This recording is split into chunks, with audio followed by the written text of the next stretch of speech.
அஸ்ஸலாமு அலைக்கும் வரஹ்மத்துல்லாஹி தஆலா வபரகாத்துஹு. அல்ஹம்துலில்லாஹி ரப்பில் ஆலமீன் வல் ஆகிபத்து லில் முத்தகீன் வஸ்ஸலாத்து வஸ்ஸலாமு அலா சய்யதினா முஹம்மதின் வ அலா ஆலிஹி வ அஸ்ஹாபிஹி அஜ்மஈன்.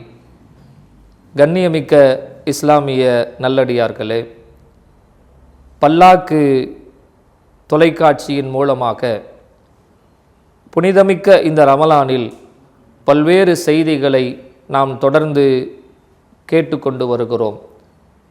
அல்லாஹ்வுடைய அருளால் இன்றைய சிந்தனையில் பத்ரு சுஹதாக்களை பற்றியும் பத்ரு போர்க்களத்தின் நிகழ்வுகளை பற்றியும் உங்களுக்கு தெரிவிப்பதற்காக வேண்டி இன்றைய உரையை நாம் அமைத்திருக்கிறோம். இப்போ இந்த அல்லாஹ் தந்த முதல் எச்சரிக்கை, இந்த எச்சரிக்கையை அபூஜஹல் புறக்கணித்தான். ரெண்டாவது ஒரு எச்சரிக்கை அல்லாஹ் கொடுத்தான். அபூ சுஃபியான் இருக்கிறாரே, மக்காவாசிகளுக்கு கடிதம் எழுதினார். முஹம்மது ஸல்லல்லாஹு அலைஹி வஸல்லம் அவர்களும் அவருடைய தோழர்களும் எங்களை தாக்க வருகிறார்கள், எங்களை பாதுகாக்க ஒரு படையோடு வாருங்கள் அப்படின்னு ஒரு கடிதம் எழுதினாங்க.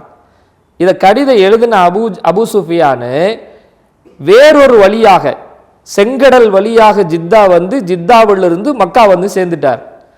இவர் தப்பித்து மக்காவிற்குள்ளாக வந்து சேர்ந்ததுக்கு பின்னால அவருக்கு செய்தி கிடைக்குது, அபூஜஹல் படையோடு புறப்பட்டு விட்டார் என்று அவருக்கு செய்தி கிடைக்கிறது. அபூ சுஃபியான் திரும்பவும் அபூஜஹலுக்கு ஒரு கடிதம் எழுதுகிறார். கடிதத்தில் என்ன எழுதுறாருன்னா, நாங்க பாதுகாப்பாக எல்லோரும் மக்காவிற்குள்ளாக வந்துவிட்டோம், எல்லோரும் நாங்கள் ஊர் வந்து சேர்ந்து விட்டோம், அதனால் நீங்கள் அங்கே சென்றதை கொஞ்சம் தள்ளி வச்சுட்டு நீங்க திரும்ப மக்காவுக்கு வந்துருங்க, யுத்தமெல்லாம் தேவையில்லை என்று ஒரு கடிதம் எழுதி அபூஜஹலுக்கு கிடைப்பது போல அவர் செய்தார் அபூ சுஃபியான் அவர்கள். இந்த கடிதம் இருக்கிறதே, அபூஜஹலுடைய கையிலே கிடைத்தவுடன் அபூஜஹல் இன்னொரு வார்த்தை சொன்னான், முத்தலிபின் குடும்பத்தில் இன்னொரு இறை தூதர் வந்து விட்டார் போலும் என்று சொன்னான். முத்தலிபினுடைய குடும்பத்தில் இன்னொரு இறை தூதர் வந்து விட்டார் போலும் என்று அபூ சுஃபியானை கிண்டல் அடித்து ஒரு வார்த்தை அபூஜஹல் சொன்னான். இதையும் அவன் செவிசாய்க்கவில்லை என்பது அபூஜஹலுக்கான அந்த அகம்பாவத்தின் வெளிப்பாடாக நமக்கு வரலாற்று ஆசிரியர்கள் நமக்கு சொல்லித் தருகிறார்கள். இப்போ இந்த ரெண்டு எச்சரிக்கைகளையும் கடந்து இவன் யுத்தத்துக்காக வேண்டி 1300 பேரை கூப்பிட்டுக்கிட்டு அந்த களத்தை நோக்கி போய்விட்டான். களத்தில் இருக்கிறாங்க. வஹப் இப்னு உமைருங்கிற ஒரு ஆளை வந்து நீங்கள் போய் முஸ்லீம்கள் தரப்பில் என்ன மாதிரியான சூழல் இருக்குதுன்னு பார்த்துட்டு வாங்கன்னு உளவு பார்க்கறதுக்கு வஹப் இப்னு உமைரை அனுப்புகிறார்கள். வஹப் இப்னு உமைர் இருக்கிறாரே, அவர் ஒரு முன்னறிவிப்பாளர், அவருக்கு பேரே அதுதான்.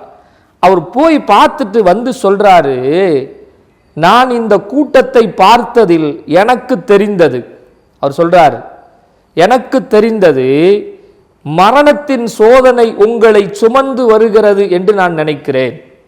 உங்களுக்கு ஏதோ ஒரு முசீபத்து வர்ற மாதிரி. ஏன்னா அவங்க பார்த்தா பயப்படுற ஆளுக மாதிரி தெரியல. குர்ஆனை ஓதிக்கொண்டிருக்கிறார்கள், திக்ரு செய்து கொண்டிருக்கிறார்கள், ஒரு தலைவருக்கு கட்டுப்பட்டு வந்திருக்கிறார்கள்.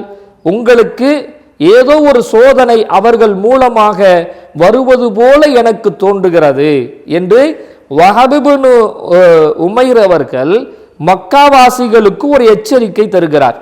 இதில் வந்து ஏதோ ஒரு கஷ்டம் இருக்கு, உங்களுக்கு ஒரு சோதனை இருக்கு, இதிலிருந்து நாம் தப்பித்து கொண்டால், இதிலிருந்து நாம் பின்வாங்கி போனால் நம்ம உயிரை பாதுகாத்து கொள்ள முடியும் என்று வஹப் இப்னு உமைர் அவர்கள் அந்த இடத்திலே சொன்ன பொழுது அங்க சில பேருக்கு ஒரு சின்ன கலக்கம் வந்தது.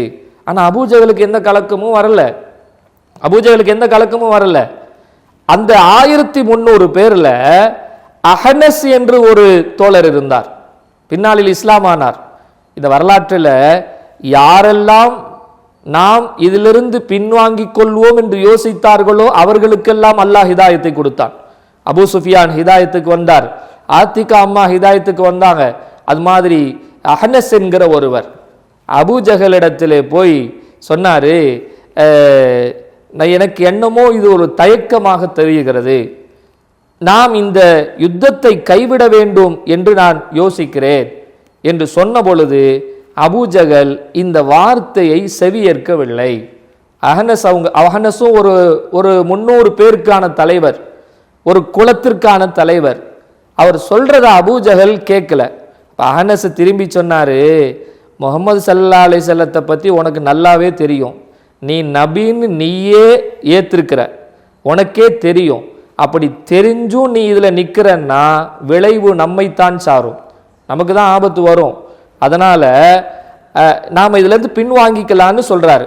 ஏன் அஹனஸ் இப்படி சொன்னாருன்னா, அஹனஸ் இருக்கிறாரு, ரசூல் ஸல்லல்லாஹு அலைஹி வஸல்லம் வீட்டில் குர்ஆன் ஓதும் போது போய் மறைஞ்சிருந்து கேட்பாராம். அபூஜகலும் மறைஞ்சிருந்து கேட்டான். 2 பேரும் பார்த்துக்கிட்டாங்க. பார்த்த உடனே சொன்னாங்களாம், அபூஜகல் அஹனஸ்கிட்ட சொன்னாங்களாம், ஏதோ தெரியாமல் இன்னைக்கு வந்துட்டோம், நாளைக்கெல்லாம் இந்த பக்கம் வரக்கூடாது என்று 2 பேரும் பேசிட்டு போயிட்டாங்க. அஹனஸ் இருக்கிறாரே, அடுத்த நாள் இன்னைக்கு அபூஜகல் வரமாட்டான், நம்ம மட்டும் போய் கேட்கலாம் என்று அவர் போனால் அங்கே அபூஜகல் நிற்கிறான். 3வது நாளும் 2 பேரும் கேட்டாங்க. அப்போ அஹனஸ் கேட்டாரு, இதை பற்றி நீ என்ன நினைக்கிறன்னு கேட்டார். அப்போ அபூஜகல் சொன்ன வார்த்தை, இவர் சொல்றதுல உண்மை இருக்குது, இவர் பொய் சொல்றாருன்னு நான் நினைக்கலன்னு சொன்னான். இவர் பொய் சொல்றாருன்னு நான் நினைக்கல, அப்புறம் ஏன் இவரை ஏத்துக்கல நீ? நான் இவரை ஏற்றுக்கொண்டால் நான் எப்படி தலைவனாக இருப்பது? அடிமைகளை எல்லாம் சேர்த்து வைத்துக் கொண்டவல்லவா இவர் இருக்கிறார், நான் மக்காவின் பெரும் தலைவன். அந்த அகம்பாவத்தில் நின்றான் அபூஜகல், அதனால ஏத்துக்க முடியாதுன்னு சொன்னான். அஹனஸ் இதை சுட்டி காண்பித்து சொன்னார், நீயே சொல்லி இருக்கிறாய், இவரின் கூற்றில் உண்மை இருக்கிறது, இவர் பொய்யர் அல்ல என்பது நீ உன்னுடைய உள்ளத்திற்கு தெரியும், அதனால் யுத்தம் வேணாம். ஆனால் அபூஜகல் கேட்கவில்லை. அஹனஸ் சொன்னார், அப்படியானால் நீயே யுத்தம் செய்ய, நான் கிளம்புறேன்னு அவர் சார்ந்த 300 பேரையும் அழைத்து கொண்டு மக்கா திரும்பி விட்டார். அப்ப அபூஜகல் மாத்திரம் 1000 பேரை வைத்து கொண்டு அந்த இடத்தில் யுத்தத்தை சந்தித்தான். அல்லாஹ் தந்த இந்த 3வது எச்சரிக்கையோ அபூஜகல் புறக்கணித்தான். அந்த யுத்தம் நடைபெற்றது. இதுல யாரெல்லாம் வந்துட்டாங்களோ அவங்களுக்கு ஒரு பாதுகாப்பு கிடைத்தது, அவங்களுக்கு பாதுகாப்பு கிடைத்தது. அபூஜகலுடைய அகம்பாவம் தான் அத்தனை பேருக்குமான ஒரு சோதனையாக அந்த களம் அமைந்தது என்பது வரலாறு. அல்லாஹு தாலா அவங்களுக்கு எச்சரிக்கை கொடுத்தான், அந்த எச்சரிக்கையை அவங்க எடுத்துக்கல. முஸ்லீம்கள் தரப்பிற்கும் இது ஒரு பெரும் பாடம். நமக்கும் அல்லாஹ் சில நேரத்தில் எச்சரிக்கைகளை தருவான். நமக்கு வரக்கூடிய எச்சரிக்கைகளை நம்ம ரொம்ப கவனமாக பார்க்கணும். எச்சரிக்கைகளை கவனித்து விட்டால் நமக்கு வரக்கூடிய ஆபத்துகளிலிருந்து நம்மை தற்காத்து கொள்ள முடியும். சஹாபிகளுடைய ஈமான் இருக்கிறதே, அந்த வலு இருக்கிறதே, அது நமக்கு ஒரு நல்ல செய்தியை சொல்லுகிறது.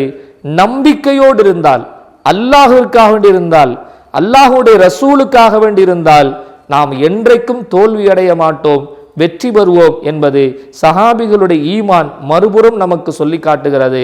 இந்த பத்ர் களம் நமக்கு தரக்கூடிய எல்லா படிப்பினைகளையும் பாடங்களையும் பெற்று நாம் அல்லாஹுவுக்கு பொருத்தமான அடியார்களாக நாம் ஆக வேண்டும். அல்லாஹு அதற்கு அருள் புரிவானாக. அந்த பெருமக்களோடு ஜன்னத்துல் ஃபிர்தௌஸ் என்கிற உயர்ந்த சுவனத்தில் நபியோடும் சேர்ந்து தங்குகிற நல்ல பாக்கியத்தை அல்லாஹ் நமக்கு தருவானாக என்ற இந்த நல்ல நேரத்தில் துஆ செய்து கொள்கிறேன். அஸ்ஸலாமு அலைக்கும் வரஹ்மத்துல்லாஹி தஆலா வ பரகாத்துஹு.